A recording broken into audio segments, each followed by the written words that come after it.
Hello, good morning everyone. ये जो आप दिन में इतनी बार सांसें लेते हैं, क्यों लेते हैं? क्या ज़रूरत है लेने की? क्या होता है सांस लेने से और क्या होगा अगर सांस ना लें तो सांस क्या सिर्फ जिंदा रहने के लिए लेते हैं?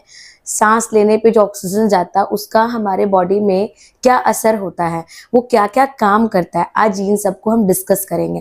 और इससे पहले हम ये भी जानेंगे, क्या सांस सिर्फ मनुष्य ही लेते हैं? पेड़ पौधे भी ले सकते हैं क्या? अगर पेड़ पौधे लेते हैं तो कहाँ से लेते हैं? तो आज हम इन सब टॉपिक के ऊपर डिस्कस करने वाले हैं। तो आप हमारे साथ बने रहिए और एंड तक वीडियो ज़रूर देखिएगा। बहुत ही इंटरेस्टिंग तरीके से आज हम बिना ज़्यादा किताबी लैंग्वेज का यूज़ किए मैं आपको कोशिश करूंगी कि आपका रुचि बना रहे और मैं इस टॉपिक को ईजिली आपको समझा पाऊँ। टॉपिक आप सबको पता है, पीछे बोर्ड पे लिखा हुआ है कि आज हम श्वसन पढ़ने वाले हैं। तो शुरू करने से पहले हम आज जानेंगे आज का कंटेंट क्या है। तो आज का कंटेंट पे हम ध्यान देते हैं। आज हम 3 चीज़ डिस्कस करने वाले हैं। तो पहला होने वाला है श्वसन अंग, रेस्पिरेटरी ऑर्गन। दूसरा होने वाला है respiratory organ in plant and third है रेस्पिरेशन इन ह्यूमन। ये 3 चीज़ को हम डिस्कस करेंगे।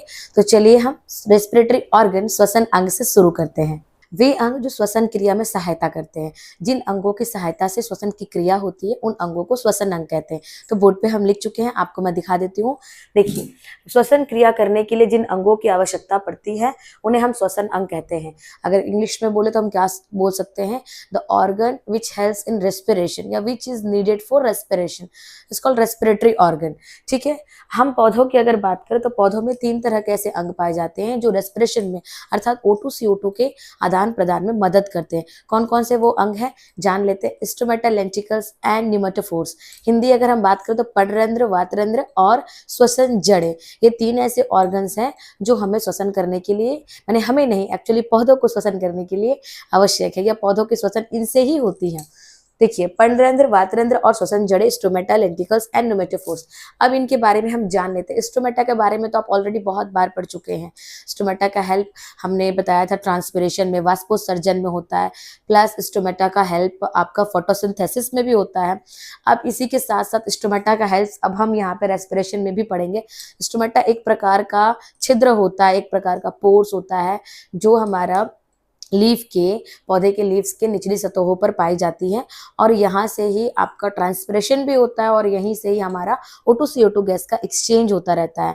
इसी के साथ लेंटिकल्स क्या होते हैं? काष्ठीय जो पौधे होते हैं, वुडी जो प्लांट होते हैं, उन प्लांट में जो ऊपर का लेयर होता है वो कड़ा हो जाता है, तने का वो फट जाता है तो छिद्र बन जाता है। इन छिद्रों को हम वातरंध्र कहते हैं और इन्हीं छिद्रों से जब O2 CO2 का आदान प्रदान शुरू होता है तो ये श्वसन में भी हमें सहायता करते हैं। तो इस तरह के श्वसन को हम लेंटिकल्स के द्वारा की गई श्वसन कहते हैं। न्यूमेटोफोर्स क्या होता है इसके बारे में हम जान जाते हैं। श्वसन जड़ें इन्हें कहते हैं। दलदली जमीन में पाए जाने वाले पौधे, जिसको हम सुंदरी का पौधे के नाम से जानते हैं, इन पौधों में जो होते हैं जड़ें जो होती है वो ऊपर की तरफ निकल जाती हैं क्योंकि उन्हें ऑक्सीजन नहीं मिल पाता है। तो ऑक्सीजन की प्राप्ति हेतु ऊपर की ओर निकल जाती है, मतलब जमीन के नीचे ना रह के ऊपर की ओर आने लगती है। तो इन तरह के पौधे को ही हम न्यूमेटोफोर्स के नाम से जानते हैं। इन्हीं को हम श्वसन जड़ें भी कहते हैं और इन्हीं से ये आदान प्रदान होता है। CO2 और O2 का आदान प्रदान करते हैं। इस तरह के पौधे बेसिकली सुंदरी के पौधे होते हैं। इसका एक एग्जाम्पल सुंदरी का पौधा भी है। तो पौधे और जंतुओं को डिस्कस करने के बाद अब हम ह्यूमंस में डिस्कस करने वाले हैं कि ह्यूमंस में रेस्पिरेटरी ऑर्गन क्या होता है। तो आप सब जानते हैं कि ह्यूमन में रेस्पिरेटरी ऑर्गन जो है फेफड़ा है, जो कि एक जोड़ी होता है, मतलब 2 इन नंबर होता है। और हमारा जो फेफड़ा रहता है वो हमारा थोरैसिक कैविटी में, वक्षस्थल में, हृदय के दोनों तरफ पाया जाता है। तो यही मैंने पहले लाइन में लिखा है कि हमारा जो श्वसन अंग है मनुष्यों में वो फेफड़ा है, जो कि एक जोड़ी है, थोरैसिक कैविटी में पाया जाता है और हृदय के दोनों साइड में पाया जाता है। ये एक तरह की झिल्ली से कवर रहता है, दोहरी झिल्ली से, जिसे हम प्लूरल मेम्ब्रेन या प्लूरा कहते हैं। दोनों झिल्लियों के बीच में एक द्रव्य पाया जाता है जिन्हें हम प्लूरल फ्लूइड कहते हैं। ये जो दोहरी झिल्ली होती है उसका आंतरिक भाग को विसरल लेयर और बाहरी भाग को पैराइटल लेयर के नाम से जानते हैं। इसके अलावा हमारा लंग्स का कलर क्या होता है? क्या लग रहा है आपको? सही है, हमारे लंग्स का जो कलर है वो पिंक कलर का होता है। और इसी के साथ साथ हम जानेंगे कि हमारे जो लंग्स है, राइट लंग्स और लेफ्ट लंग, राइट लंग के अंदर हमारे 3 लोब्स होते हैं, जबकि लेफ्ट लंग के अंदर हमारे 2 लोब्स होते हैं। राइट लंग थोड़ा बड़ा होता है और लेफ्ट लंग थोड़ा छोटा होता है, क्योंकि लेफ्ट साइड में हमारा एक मुख्य पार्ट भी है, मुख्य ऑर्गन है जो है हार्ट। तो हार्ट को एकोमोडेट करने के लिए, भाई उसको जगह देने के लिए लेफ्ट लंग थोड़ा छोटा होता है और राइट लंग थोड़ा बड़ा होता है। इसके बाद हम आंतरिक भागों को डिस्कस करेंगे। यहाँ मैं एक बात आपको याद दिला दूं, मैं रेस्पिरेटरी सिस्टम नहीं पढ़ा रही हूँ। जब मैं रेस्पिरेटरी सिस्टम पढ़ाऊंगी तो मैं पूरा आपका जो नाक से स्टार्ट करके फेफड़ा तक जितने भी पार्ट्स हैं और उनके काम है उनको पढ़ाऊंगी। बट अभी हम सिर्फ फेफड़ा के बारे में पढ़ रहे हैं, तो हम फेफड़ा के आंतरिक भागों के बारे में पढ़ेंगे। और जिस दिन मैं रेस्पिरेटरी सिस्टम पढ़ाऊंगी उस दिन मैं नाक से फेफड़ा तक के सारे अंगों का कार्य बताऊंगी। अभी फेफड़ा के आंतरिक भाग को हम पढ़ते हैं। तो बाह्य भाग को डिस्कस करने के बाद हम आंतरिक भाग के अंदर आते हैं। तो जो हमारा लंग्स है वो बेसिकली आपको फिगर में दिख ही रहा होगा कि ट्रैकिया से स्टार्ट हम देखते हैं। मतलब इससे पहले तो जब हम रेस्पिरेटरी सिस्टम पढ़ाएंगे तो हम नाक और मुंह के बारे में बताएंगे, ग्रसनी वगैरह बताएंगे ही, लेकिन अभी हम जो फिगर में देखते हैं उसके अनुसार ट्रैकिया से हमें ऊपर दिख रहा है। तो ट्रैकिया जो होता है वो नाक से आने वाले जितने भी O2 के पार्टिकल्स है, O2 के मॉलिक्यूल्स है, ऑक्सीजन के पार्टिकल्स है, उसे अंदर लेता है, ग्रसनी के थ्रू होते हुए, नेजल कैविटी वगैरह होते हुए, ग्रसनी के थ्रू होते हुए वो ट्रैकिया में आता है। और ट्रैकिया के बाद आप देखते हो कि 2 भाग में बढ़ जाता है। जब 2 भाग में बढ़ता है तो राइट लंग्स और लेफ्ट लंग में अलग अलग जाता है। वो जो 2 पाइप लाइक स्ट्रक्चर जा रही है उसे हम ब्रोंकस कहते हैं। ट्रैकिया 2 भागों में बढ़ती है, 2 ब्रोंकस निकलते हैं, एक राइट साइड जाते हैं, एक लेफ्ट साइड जाते हैं, फिगर में आप देख पा रहे होंगे।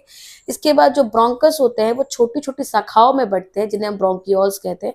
किसी किसी बुक में इसका नाम primary bronchi, secondary bronchi, tertiary bronchi दिया हुआ है, किसी किसी बुक में डायरेक्ट ब्रोंकियोल्स लिखा हुआ है। तो ब्रोंकस की छोटी छोटी शाखाओं को ब्रोंकियोल्स कहते हैं और ब्रोंकियोल्स की अंतिम शाखा को हम एल्वियोलर डक्ट के नाम से जानते हैं, या बोल सकते हैं कि ब्रोंकियोल्स एल्वियोलर डक्ट में ओपन होते हैं। इन एल्वियोलर डक्ट में 6 से 8 कोशिकाएं पाई जाती है। इन कोशिकाओं को एल्वियोलाई कहते हैं और एल्वियोलाई को हम एक और नाम से जानते हैं। एल्वियोलाई को हम फेफड़े की क्रियात्मक इकाई से जानते हैं। जितना भी गैसों का आदान प्रदान है, एक्सचेंज O2 CO2 का, वो एल्वियोलाई के थ्रू होता है। जब हम रेस्पिरेटरी सिस्टम पढ़ाएंगे एंड हाउ वी ब्रीथ पढ़ाएंगे, देन हम उसमें एल्वियोलाई के फंक्शन को और अच्छे से डिस्कस करेंगे। तो अभी आप याद रखिए कि एल्वियोलाई सबसे अंतिम और छोटी और क्रियात्मक इकाई है फेफड़े की। इसी के साथ हमारा फेफड़ा खत्म होता है। लेकिन फेफड़े का कार्य जो आपसे एग्जाम में कभी कभी पूछा जाता है 1-2 मार्क्स में, तो आप इसको याद रखिएगा कि फेफड़े हमारे श्वसन के लिए बहुत हेल्पफुल है, या सहायक अंग है, या हमारे प्रमुख अंग है। फेफड़ा जो है जिससे हम श्वसन की क्रिया को करते हैं, गैसों के आदान प्रदान में सहायता करता है ना। और फेफड़ों को स्वस्थ रखने के बारे में आप जान लीजिए कि फेफड़ों को हमें स्वस्थ रखना पड़ेगा। हमें धूम्रपान नहीं करना चाहिए, इससे हमारे फेफड़े खराब होते हैं। साथ ही साथ व्यायाम करके और भी तरह के एक्सरसाइज करके हम अपने फेफड़ों को स्वस्थ रख सकते हैं। अब आगे की वीडियो में हम डिस्कस करने वाले हैं कि श्वसन कहते किसको है और श्वसन कितने प्रकार का होता है। साथ ही साथ हम वहां पे ब्रीदिंग एंड श्वसन के बीच डिफरेंस डिस्कस करेंगे, ब्रीदिंग के टाइप डिस्कस करेंगे और कैसे हम श्वास लेते हैं, मतलब इंस्पायरेशन और एक्सपायरेशन कैसे होता है, इनको हम डिस्कस करने वाले हैं। Thank you.